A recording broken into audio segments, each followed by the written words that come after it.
why I never played ARPGs until Path of Exile. For a majority of my gaming career, I've had a controller in my hand since I was 4. I actively and intentionally avoided isometric games. Fair enough.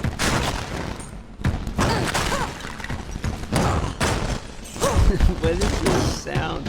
It took me a really long time to put this into words adequate enough to articulate my internal dialogue without sounding like a superficial fucking snob. But let me explain. The earliest memories I have are on the PlayStation. See, for me, my earliest memories would have been the Super Nintendo and watching my brother and dad play games. Gaming is as core to my identity as one's ethnicity or religion might be core to theirs. There is no me, there is no CJ without video games, so consequently my history with them is... extensive. I've played everything from MMOs to RPGs to survival games to shooting games to detective games to fighting games to racing games to sports games to open world games to gacha games. I grew up at the same time the industry was in its renaissance. So I was exposed to everything when it was new. But alongside my storied relationship with games... Dude, when you look back at the Xbox controller, the original Xbox controller was actually like kind of wild. Like look how fucking huge this thing was. I mean, you thought the Dreamcast controller was big, dude. This thing was a controller, dude. And you had like this Pog giant... fake button in the middle. Storied relationship with games. Was a brick. There's a truth I had to admit to myself. That's the Nokia phone equivalent of a gaming controller. Eventually, when realizing the amount of games I haven't played. BioShock. Ascension in the count of 5. Count of 4. No. 3. I am very particular. 1. Ascension. About how a game 10,000 feet.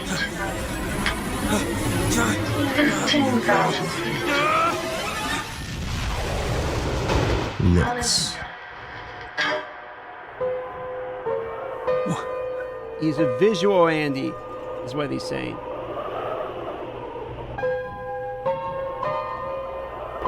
So you only care about graphics? I mean, yeah, and no. I don't just care about graphics. I care about presentation.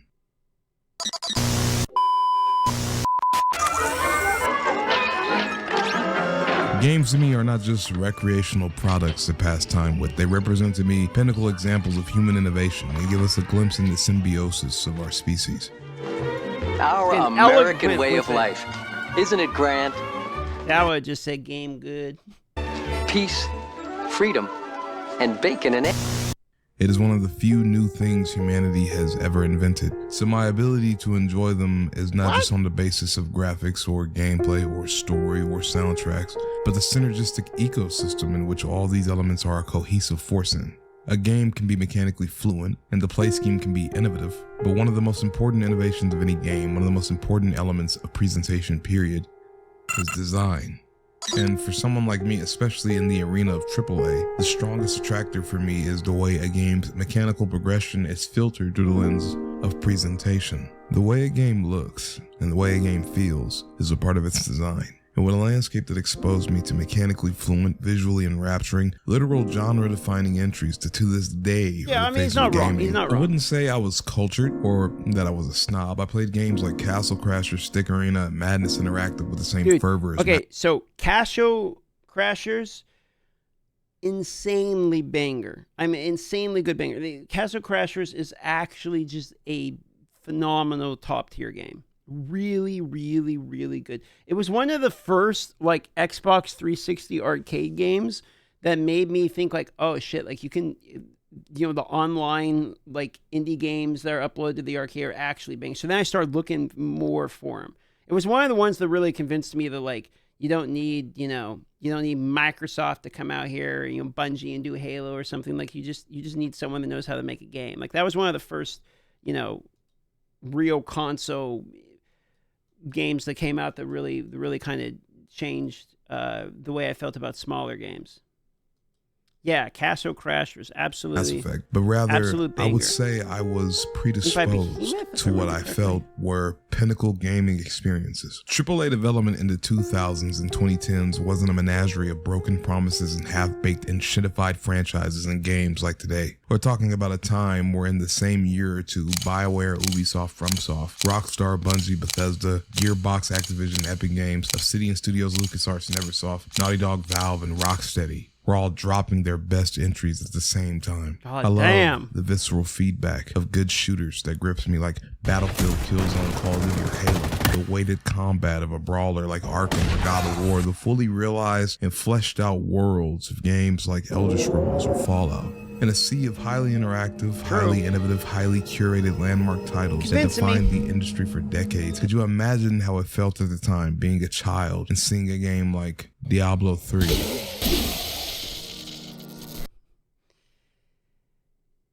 Okay, yeah, I get his point, but also Diablo 3 was maybe a little cartoony in design, but it didn't look bad for its day and age. Diablo 3 is like pretty fucking old at this point. It didn't look bad for its day and age. I'm not saying it looked amazing.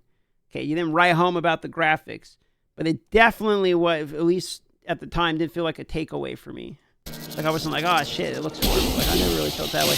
Until you get to the cartoony shit like Whimsyville, then it was just like, but that was more from, like, the design choice as opposed to, like, the actual...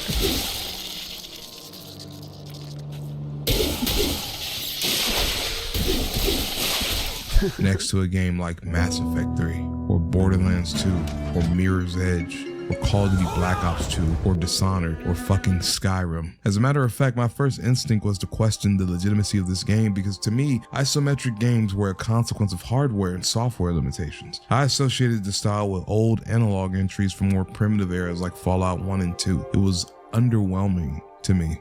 Which in hindsight, we had such a different experience because I thought these as like, design-wise, I really enjoyed these, but RuneScape Classic and like 01, 02 was like the first computer game I really, really got sucked into. And I also watched my dad play like Myst and shit, which is basically a PowerPoint presentation.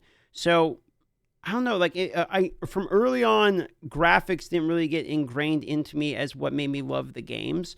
It was more like the progression of the games and unlocks and shit, which is probably why I fell so much in love with MMOs. I think RuneScape just really had that massive impact on me. Like, I learned that I didn't really care about graphics as much. I cared about, like, the world and getting lost in the world. Pathetic, not to be too harsh to myself, because if I had just opened my mind up that much more, I would have realized everything in the games I already enjoy is in abundance in ARPGs. And I know this because one of the genres I have the most extensive history with in general is looter shooters.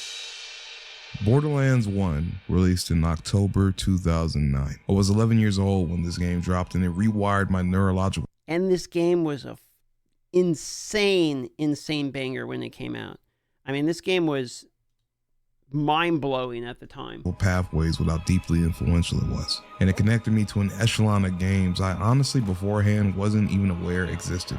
I had history prior with games like Fallout, and I was well versed with games being mechanically demanding after growing up as a child playing Gears of War 2 online and ranked and actually placing in high lobbies. But dude, okay, I got dumpstered in PvP and Gears of War. Let's just call it what it is. To an 11-year-old CJ, the sophistication of a game like Borderlands eluded me entirely. This is because in all the games I played previously, never has there been as much opportunity for entirely new outcomes in my gameplay than there was. Man, take me back, dude. Take me back and let me relive through people discovering how to make great games. Like when they were just... I'm not saying people don't make great games now. They do. But it feels like they're making games within already established parameters. I'm trying to think when the last time I saw something like... where I really felt like, wow, this is like something entirely new that I don't know what the last game of that would have been, actually. That's hard. I mean, I want Expedition 33. I feel like Expedition 33 is just a really, really well done version of a game that already exists. Like I'm not saying anything bad about it. It's 10 out of 10, flawless.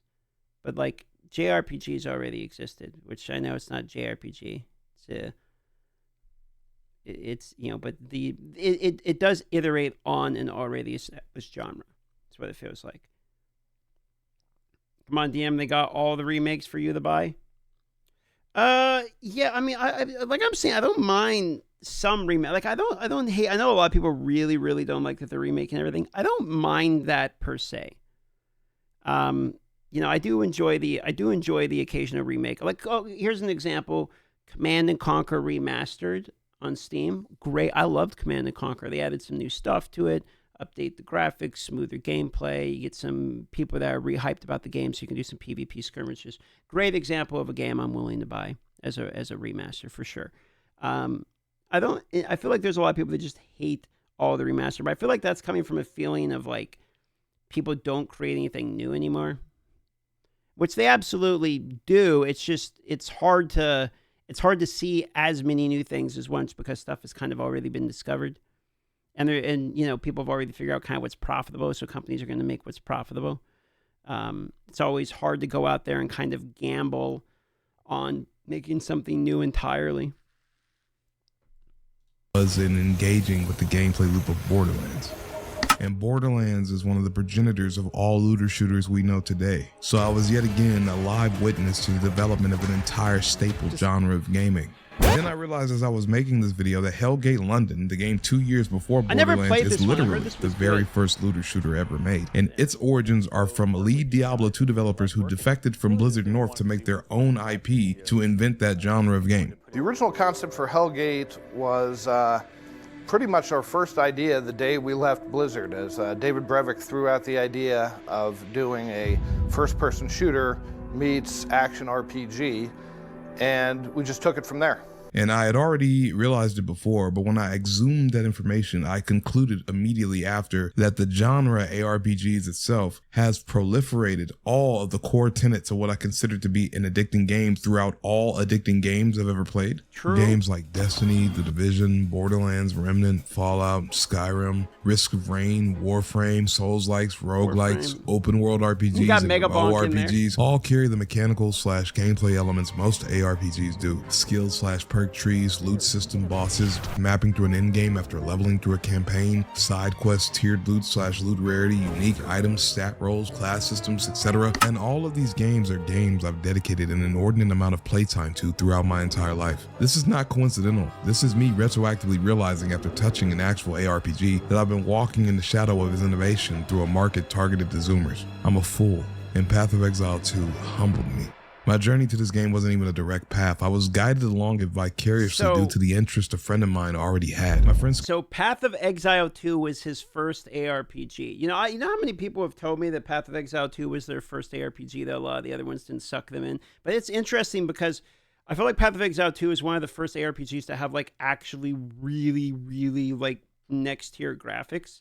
And he mentions that graphics is like specifically a major thing for him. So it kind of makes sense he finally got sucked in a little bit by it. Kadushi was already an avid PoE1 player and has been the entire time I've known him. He's recommended me the game multiple times in the past couple of years, but there was this one serious issue. Path of Exile 1 is crusty as shit, and with an extensive background of games that reward me for my reflexes, its click-to-move controls were about as intuitive as me driving a fucking forklift. So I gave it an honest try of 22 minutes before I quickly said, no, I'm good, no thank you, and once again dismissed the genre entirely.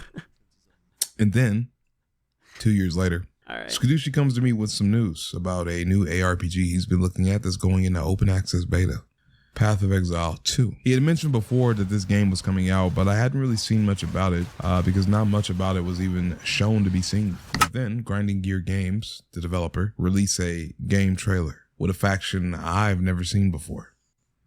The Vow. Existence is a thing of beauty, precious, but impermanent.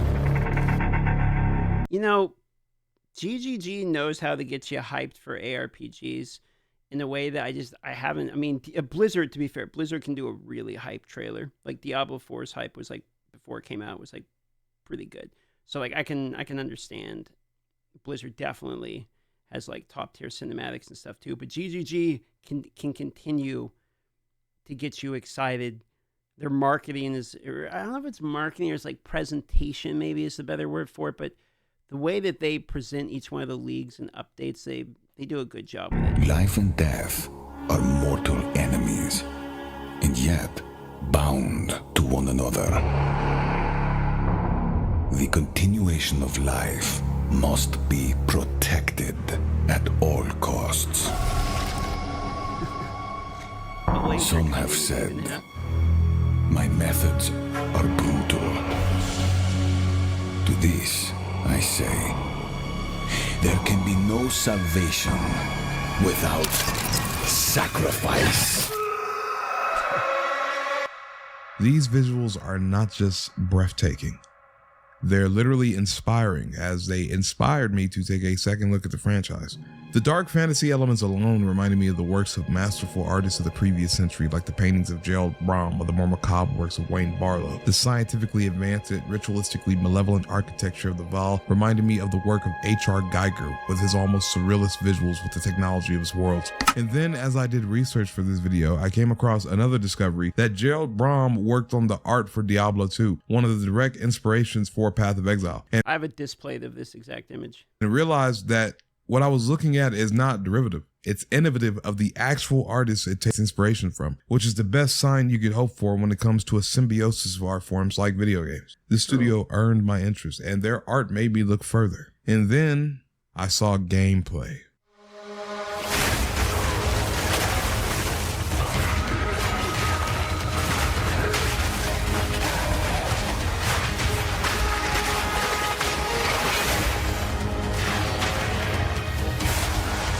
I have to laugh a bit because for people that are like super into PoE already, it looks slow and he's doing like the parry and stuff. It's like, oh no, like don't show this, like don't show him that you're wanting to see like some blasting. But you know, the new ARPG, it's like, oh, this looks great.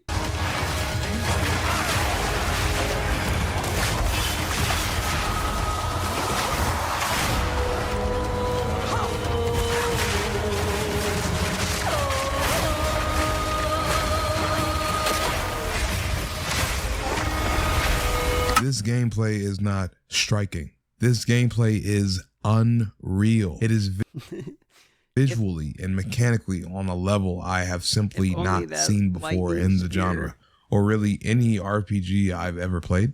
I was already sold on the. If only the light spear move, I forget what the hell it's called, like the ion cannon that gets deployed like she's from the GDI.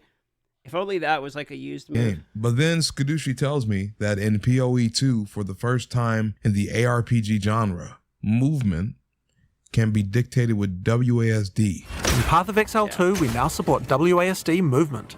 I unironically believe the WASD edition bumped their player base by like at least 30%. Like the amount of people that play the game because WASD actually feels so good to play with, and constantly like look back when they played PoE 1 to like how good the WASD is. People are always in the chat saying that. I think without the WASD, the game would feel like half as good. Like the design around WASD, where the moves are kind of built around the concept of recognizing the WASD exists, and you can aim a different way or while you're walking. Now that just makes the ARPG a million times better. You can now walk around in any direction independent of aiming. They're right to delay the game the first time to get WASD right. Yeah, the fact that they had to delay the game, it's like everyone was mad about the delay, but it's like it was completely the right choice. The WASD was 100% the best investment decision they made. In fact, if this is your preferred method of gameplay, you can use it on any class, regardless of what weapon type you're using. You can change between click to move or WASD at any time. Yep. All right. You got me. I'm playing PoE 2. Part 2 is coming soon. Volume, ladies and gentlemen, volume. I need that. I'm trying to see if this channel can grow faster. Please be patient. Thank you. That's a really good video. I'm gonna subscribe. That's a good one. I'm be interested to see what he thinks after he's played it a bunch. What are the comments like here? That Skadushi guy sounds cool. There he is, Skadushi. That was a good video. I 100% agree with him, though, about like people getting sucked into the game because of the graphics and then they start enjoying it. That is very true.